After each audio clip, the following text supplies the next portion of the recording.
Welcome to Biscuits and Jam from Southern Living. I'm Sid Evans, editor-in-chief of Southern Living magazine. And today we're kicking off Season 4 with John and TJ Osborne, two of the most exciting artists in Nashville, and definitely two of the nicest. We'll talk about their electric career in country music as the Brothers Osborne, as well as how their parents introduced them to guitar and bass in a small town on the Maryland coast. We'll also explore TJ's experience as one of the only openly gay musicians in country music and how his coming out in 2021 affected the band, their friends, and their fans. All that and a little taste test of their brand new rye whiskey, which they were kind enough to send to the Southern Living offices for a sample. Y'all enjoy.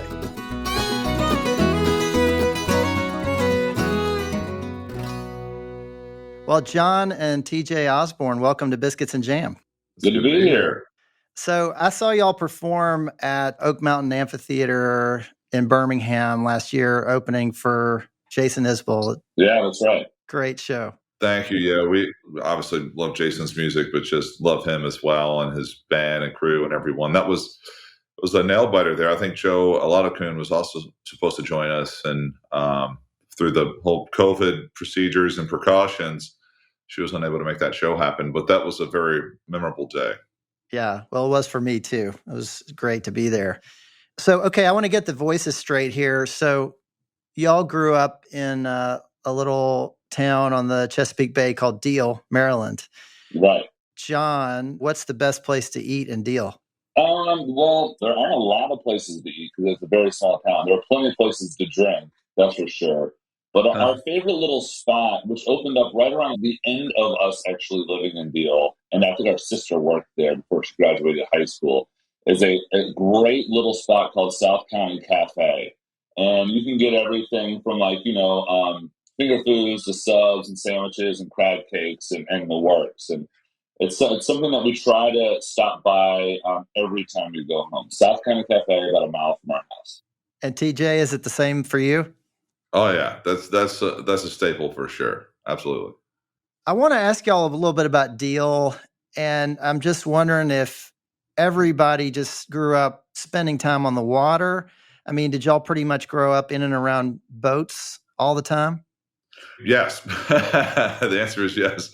For those who aren't familiar, it's a pretty small town. I mean, less than 5,000 people, but it was a really interesting place to grow up. I mean, we grew up right on the Chesapeake Bay. You could look out our front window and see the bay from there. And they've always joked that there's more boats than people in the town. And it's really pretty close in proximity to DC and Baltimore and Annapolis. And so a lot of people, mainly from DC, would keep their boats in our town and would, the weekends would come in and take them out for a stroll. But it was also just a place that's, in a very beautiful way, has been kind of time-stamped. It hasn't kind of stuck in time. And so I feel like people go there and they can kind of tune out from the modern hustle and bustle that our lives have all become. And it is a great escape in that way, which, we grew up there. We didn't realize any difference at the time until we moved to Nashville and started having those fast-paced lives to realize how really unique and special it was growing up there. John, did you grow up doing a lot of fishing or hanging out in boats too? Oh, yeah. I mean, it was a bit of a rite of passage. We grew up across the street from waterfront property.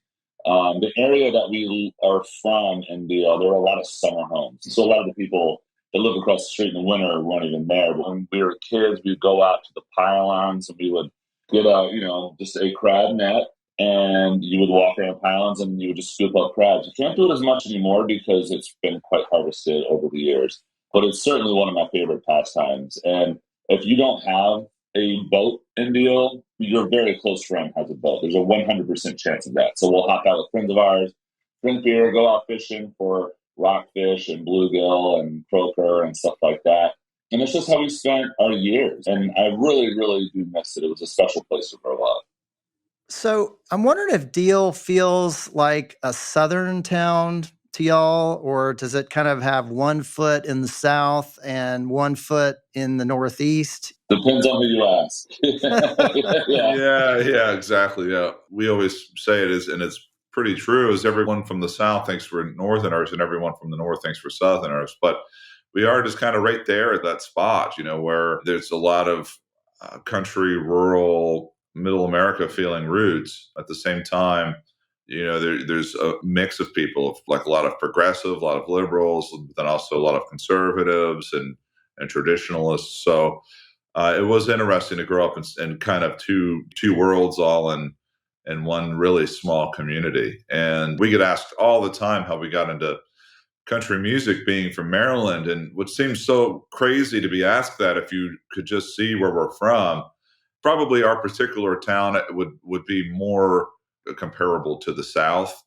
However, again, the proximity that we are to so much else, and Maryland's an interesting state because it's a small state, but there's a lot of different diversity there between mountains and the ocean and the beaches and farmland and everything in between. And so we got to really kind of be a part of that. I would say most of the people in our town would probably tend to think that they're Southerners, whether anyone else would think that or not. Yeah.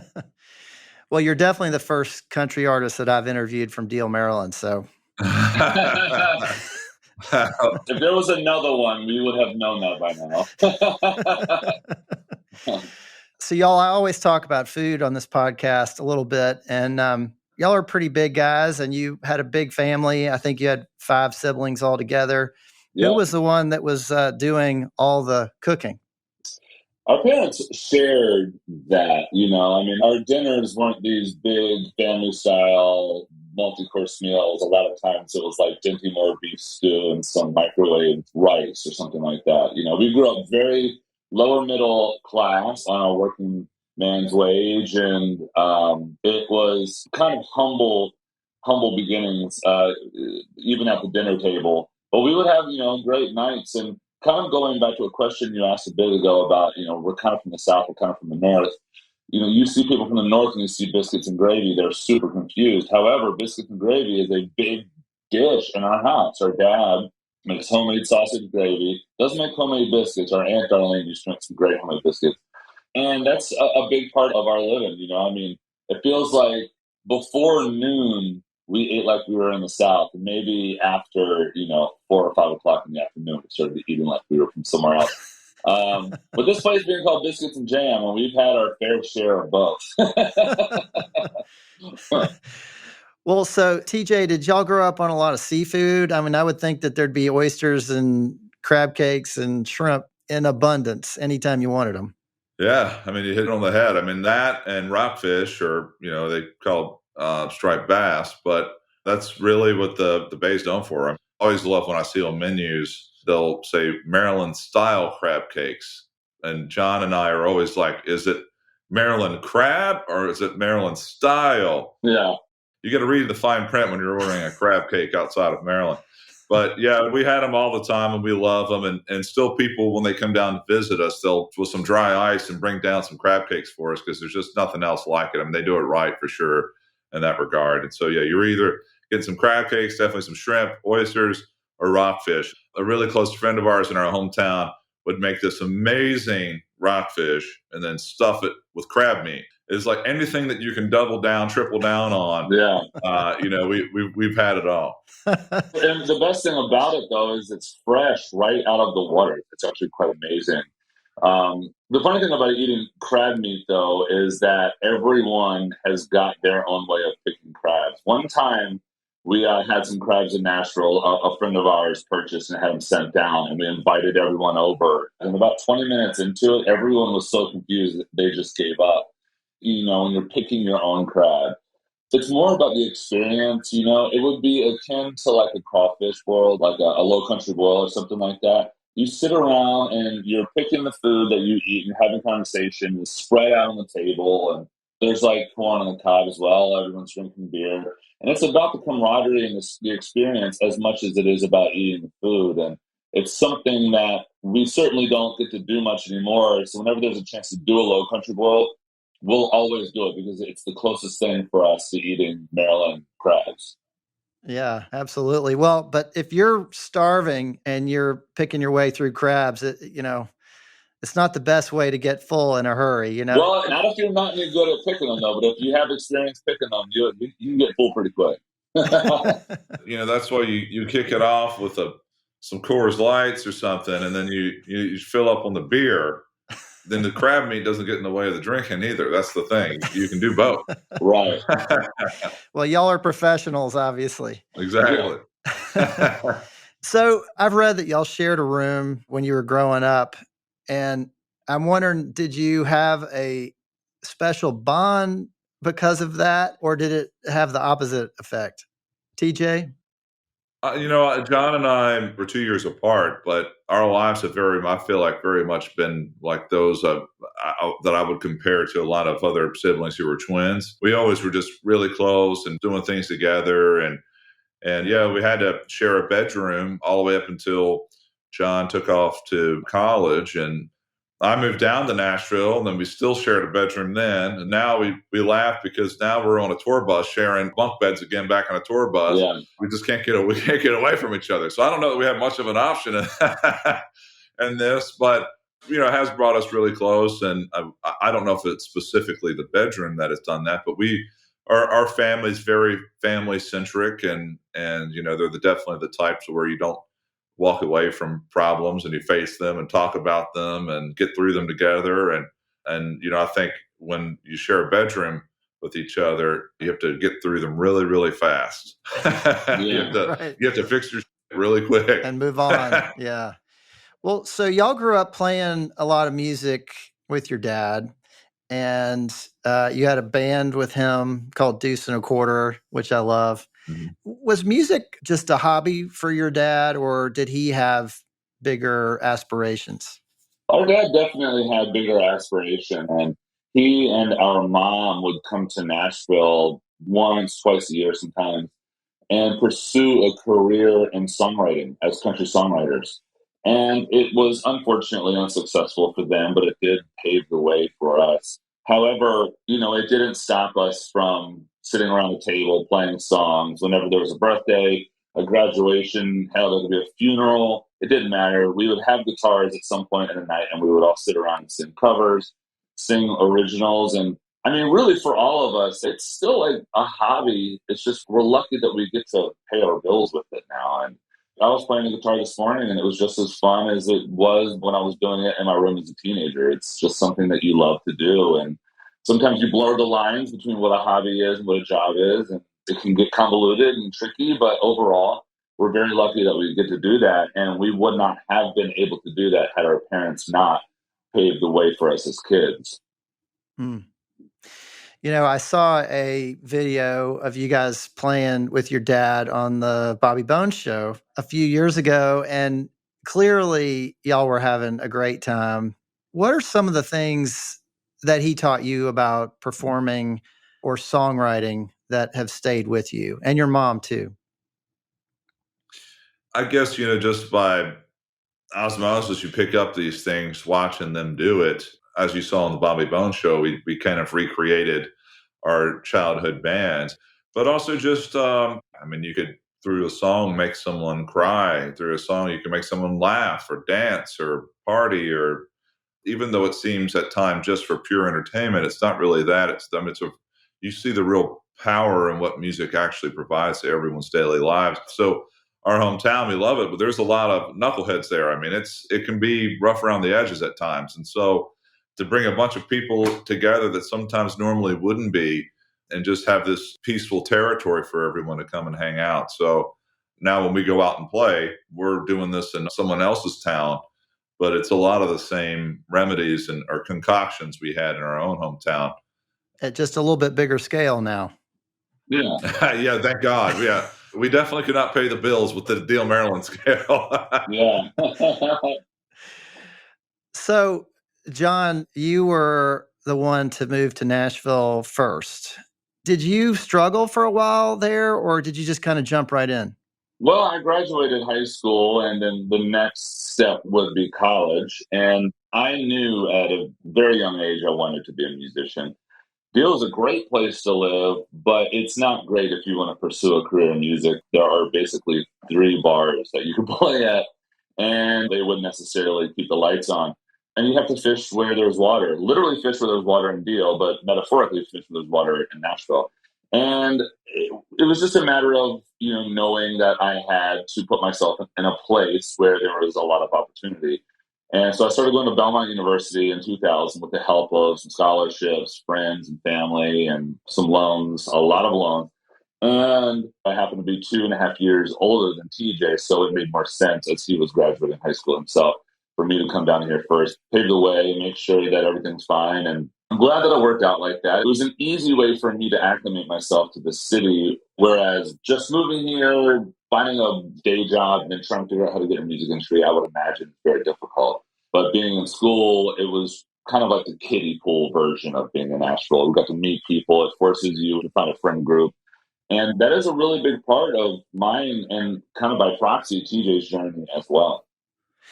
There aren't a ton of family bands out there. I think of the Carter family, the Allmans, Oasis, the Judds, the Avett brothers. Yeah, Oasis, that one didn't work out very well. But what's the secret to making it work, TJ? I don't know. I mean, I think the fact that we respect each other, and I think also one thing that really works for us is we're obviously a duo, but that really consists of mostly predominantly me singing and John playing guitar. And I think we don't really that often want to do what the other person's doing. So we don't really step on each other's toes very much. Where I think if we were clamoring to be, I want to be the lead guitar player, or I want to sing on this one, I think that's where you see a lot of like inner turmoil with family bands. We're not really that way. And in fact, we tend to encourage each other to get up and sing one or play a solo. And usually it's like, no, thanks. I'm okay doing what I do. And so that, I think, helps us a lot. And don't get me wrong, there are times where it is very trying, very hard. One thing we had to do was stop sleeping in the same bedroom with each other. That helped a lot. Yeah. We had to get out of the bunk beds. But, it is interesting. We get asked that quite often by brothers or sisters or families or like, how do you all make this work? I could never do this with my brother or my sister. And it does. It works really, really well. I think we're quite different in a lot of ways. And I think we have a pretty healthy balance of our lives as individuals and our lives as a duo or a band. But I think there's a healthy balance there. And that's probably the biggest thing. I mean, there was a time early in our career where we had to pour so much into this radio shows and the promo shows and doing all of I think in 2014, we did something like, 270, 280 shows. And we were just around each other way too much, and it was really challenging. I think now we're in a spot where we've got good, healthy time at home. And that means sometimes, too, we might get together at dinner because the thing that's funny, we're out on the road. It's on time. We're Brothers Osborne time, where we come home and we just went out to Cheesecake Factory for our dad's birthday. It's where he wanted to go. And so we went out there and had a family time. It had nothing to do with music, other than someone wanting to come and take a picture. It's like, well, we're in family mode. So I think finding that balance of work life and family life and brother life has been crucial. But I feel like we've done a really good job with that. I'll be back with more from the Brothers Osborne after the break.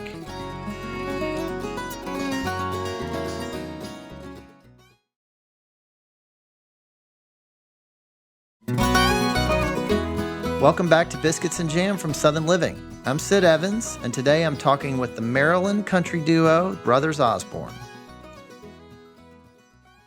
Well, you guys have had to lean on each other through a lot. And TJ, it's been almost 2 years now since you came out as gay, which was a big moment in your life, but it was also a really big moment in country music. I mean, you were, I think, 36 years old. I'd rather you tell people I was gay than my age. I mean, we don't need to get into all that. I would give anything to be 36, TJ. I was kidding you. Sorry to stop your flow. Well, tell me, why did that feel like the right time to do that? There was a lot of things that kind of all came to a pass. Oddly, the pandemic really showed me most of the things that we consider to be what we want to chase and what we want to do. And you get so wrapped up in that you realize that really is pretty meaningless. And I really highlighted the things in my life that were important to me. And that was very obvious things probably, but my family and my friends.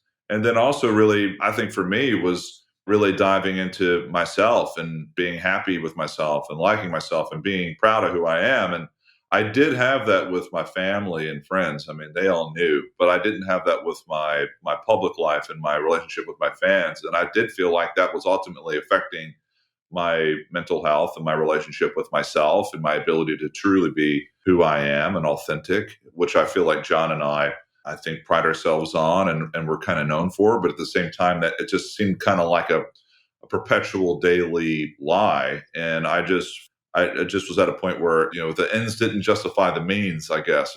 I think getting to a place to where, okay, I need to be happy. Now that we're at this place and we made that decision, how do we roll this out in a way that could hopefully be beneficial for other people? Also be very cognizant of the fact that we've all seen examples where people try to be pretty opportunistic with such things. And I didn't want that at all. I wanted just to, kind of have this known so I could live my life completely off the leash, so to speak. There were a lot of factors that went into it. But I will say since doing it and being where I am now, everyone that does it says they wish they had done it earlier, and I certainly feel that way. And I also wanted to do it at a time in our career where, I knew it would look opportunistic if we were on our way down or if we were too early in our career. I always feared people would think I did it for the headlines, but trying to find that time, I was like, I want to do it at the height of our career. But then I'm like, you never know you're at the height of your career until you're on the way down. So, and then it's too late. So I thought, you know what? I have to do this for myself. I was in a relationship that I currently still am in that I knew that would never really get to the heights that I wanted it to with the current build. And it was stifling. So it was time for me to move on to a new place in my life. And luckily, I was in a very fortunate position to have lots of people around me that supported me. And of course, one of your biggest supporters was your brother. John, you guys are obviously in this together. Did you have any advice, or was your role more to just sort of sit back and just kind of be there for him? My role was just to be his brother, and I wanted to be the support that he needed when he needed it. And the type of perspective that you get when you achieve your dreams, it's quite profound. It kind of springboarding off of what TJ had mentioned is when you finally get what you're looking for, you realize that the things that matter most have been there all along. And that's your friends and your family, and that's the feeling of acceptance and love. And those things supersede any type of, awards or monetary success or anything like that. And at the end of the day, there was a bit of fear or concern or anxiety surrounding it because you don't know. It's you can't really predict how anyone's going to react.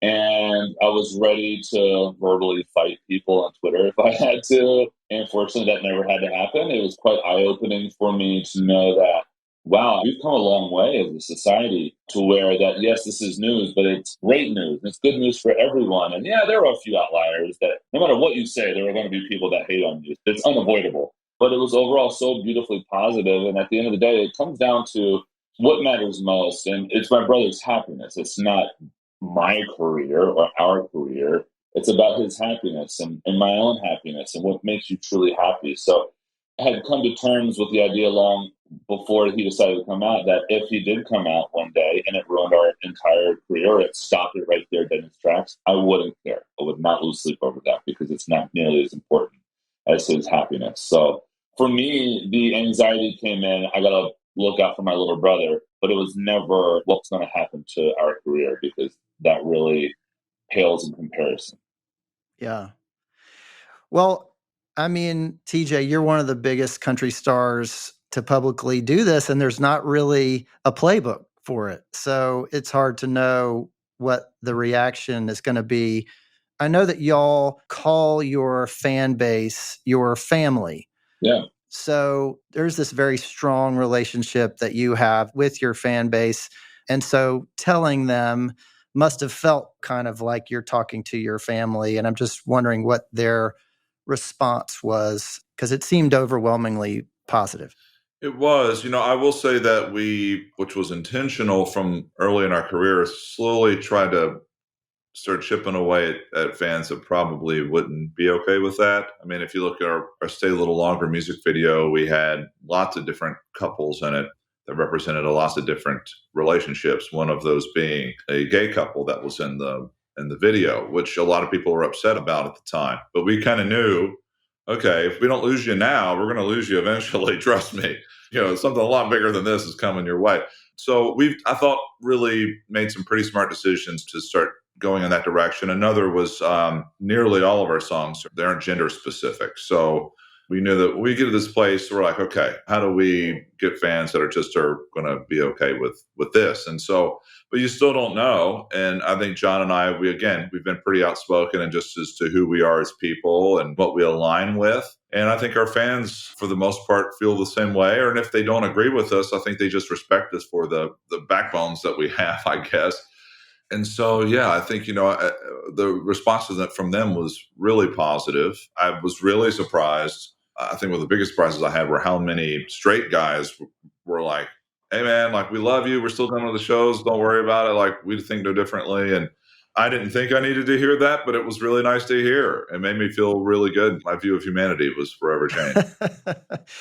Well, John, I saw you say in an interview, I think it might have been CBS, that you've never been more proud to be a part of country music than you are today.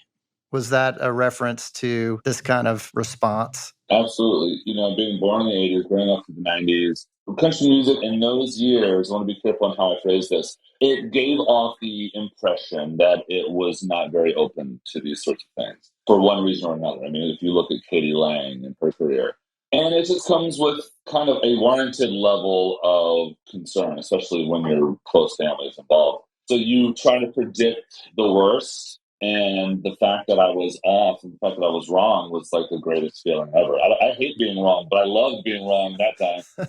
And I was beaming with pride. I looked around at our community. I looked around at our friends and our contemporaries within the industry. And there was so much outreach. I mean, I'm sure TJ got a lot more than I did, but people would text me directly and just say how proud they were of TJ, of us. And it felt like our town, our friends and family, and then the fans, and then the giant country music community at large was just lifting us up on their shoulders. And I love this genre. I love this music. I love writing it. I love playing it. We've been listening and playing this music since we could walk and talk. And it just made me love it that much more. I really do love this genre of music. I want to turn to something a little sad. I was watching the video for I'm Not For Everyone, which features the actor Leslie Jordan, who just passed away last year. I'm wondering how that came to be and what he meant to y'all.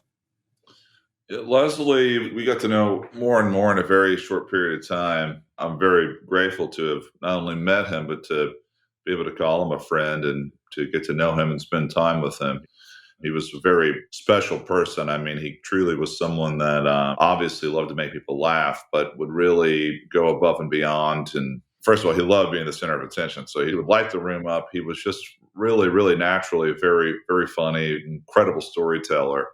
How it came to be that he would be on our music videos, I was asked to join him for a tribute to these hymns called Company's Coming. At the time, I actually wasn't out when I was asked to do this, but to be asked, he wanted this gay man being himself singing all these hymns because he grew up with them and loved them. And to my knowledge was still religious. But I think that where he grew up kind of felt shunned by this community. He wanted to lean into that a little. So then obviously coming out to where there's two gay men singing this hymn was really a really special moment in a lot of ways. And those songs, I didn't grow up in church, but I love those songs. They're just fun to sing. They get really beautiful melodies and can really hit you in the feels. But it came time for us to do this video, and they wanted a character that sounded very similar to Leslie, someone who would stick out at a bar. So I thought, let me call Leslie and see if he would be a part of this video, which he did. And let me tell you, he was there all day long and worked tirelessly and demanded to not be paid. And he's just really someone who just gave a lot of himself to all of us. And I think that's why he left such a lasting impression. I'm like skies on a gold bands. I'm like B-side towns and I'm always speaking my mind when I'm better off biting my tongue. I'm a bad show at the wrong time. Bill, I'm a legend in my own mind. I'm good for some, but I'm not for everyone.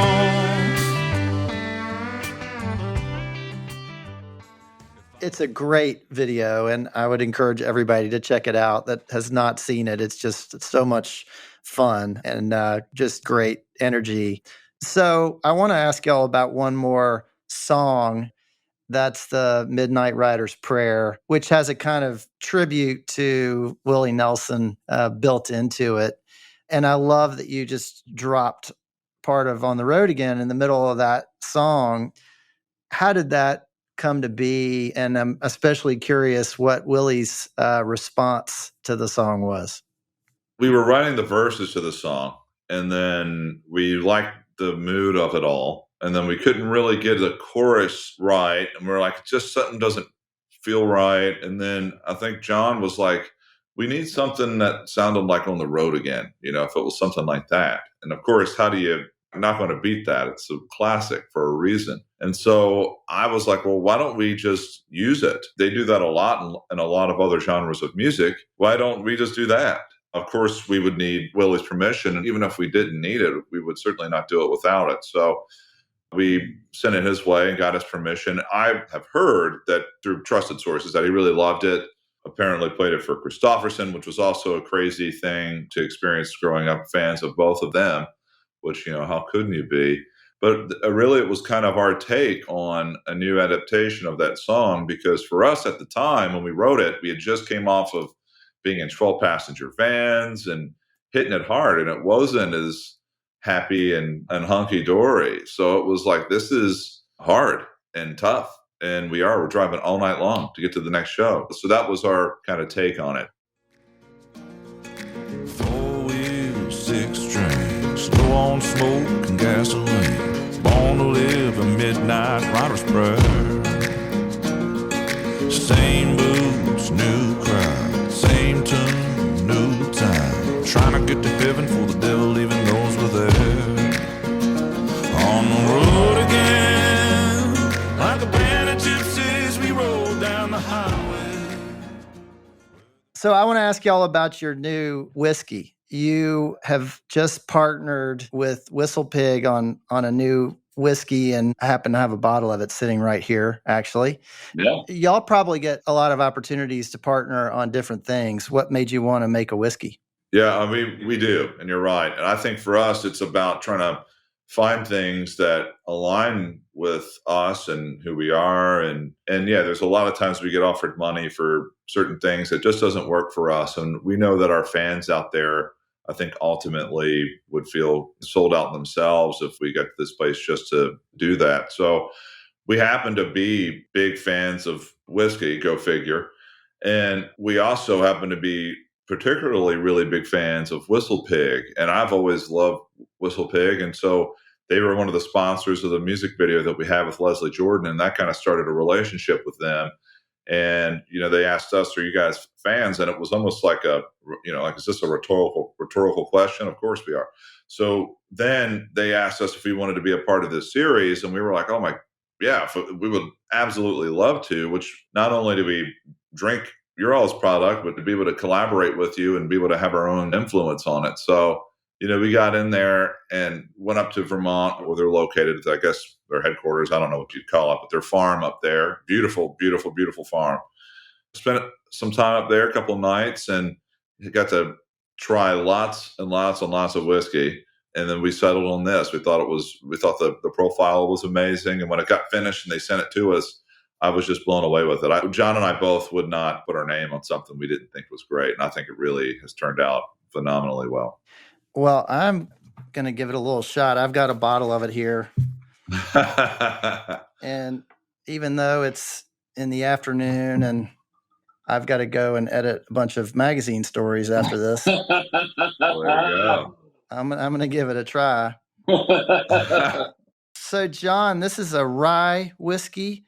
Did y'all especially want to do a rye, or was that something that they suggested? Well, it was at the time when they started working on this piggyback rye.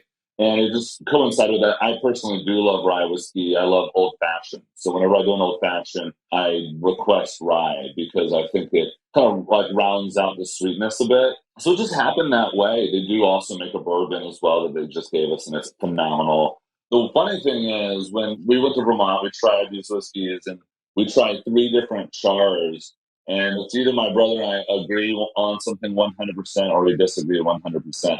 And we both actually prefer the same char level, which I think was the most charred. So it's really great. It's got a bit of caramel. You get the sweetness of like a butterscotch, but then there's a little bit of a smokiness to it as well. And it's dangerous, There's certain whiskeys that you drink a glass of, and you're like, all right, that was great. This one, you just want to keep going. It'll sneak up It's on you. It is dangerous, and it's really smooth and really good, and it would be very easy to have several of them before you knew what you were doing.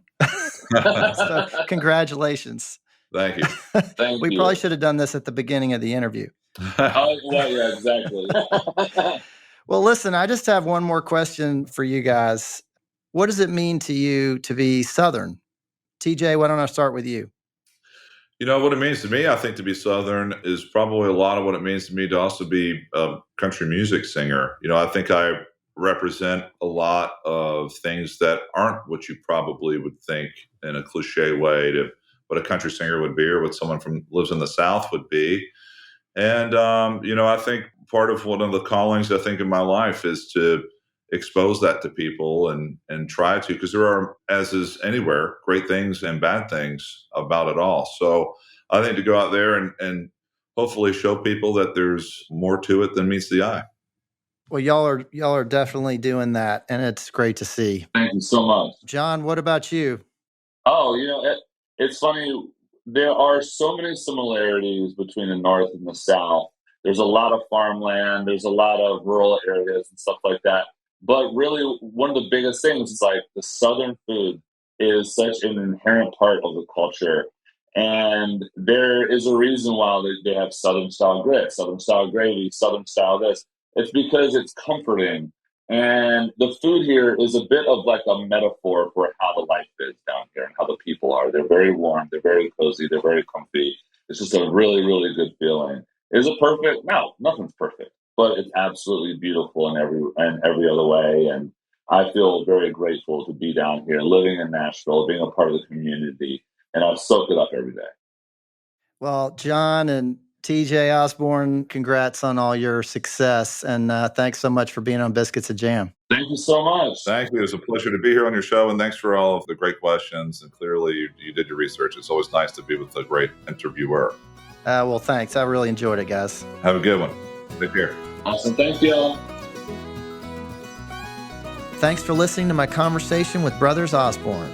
Southern Living is based in Birmingham, Alabama. Be sure to follow Biscuits and Jam on Apple Podcasts, Spotify, or wherever you listen. And we'd love your feedback. If you could rate this podcast and leave us a review, we'd really appreciate it.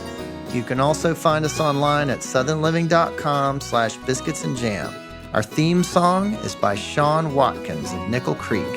I hope you'll join us next week for my interview with the North Carolina country star Chase Rice. We'll see you then.